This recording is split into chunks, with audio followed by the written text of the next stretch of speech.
Hi everyone, and welcome to the Bureau of Freedom. My name is Sasha, and this is episode 9. Deadlines. We all hate them, we all need them. But I hear you interject, surely deadlines are the antithesis of freedom.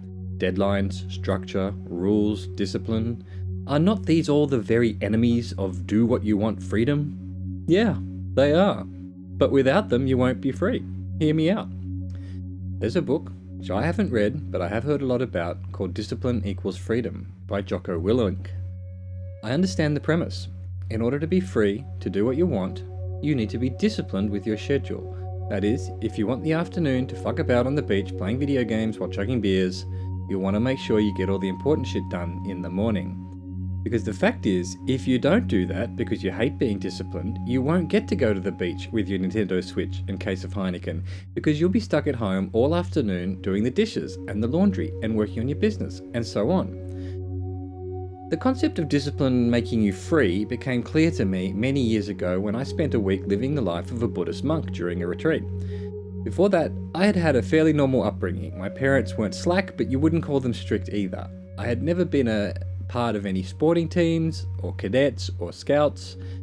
Discipline was quite foreign to me.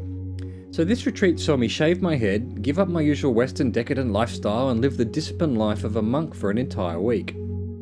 Every day was the same routine. Wake up early, have a quick shower, silently march as a group to the breakfast hall, eat breakfast mindfully, clean up the breakfast mess, silently march as a group to the gardens and do Tai Chi, then meditate, then gardening, then lunch, and so on. I learnt something amazing, something paradoxical, something not intuitive at all. Having such a regimented routine meant the day felt longer and freer. There was more time to think, to relax, to simply live. There was no worrying about what to do, what came next. It was all set in stone. It was amazingly liberating. Which brings me back to that other non-intuitive fact of freedom. Deadlines. If you give yourself all the time in the world to do your work because you fancy yourself being free, nothing will ever get done. If you work to deadlines, you make shit happen. Now, one caveat to this advice, by adding deadlines to your work, you are sacrificing perceived flexibility for anxiety. Once you put a deadline on something, you are, of course, literally starting a ticking clock.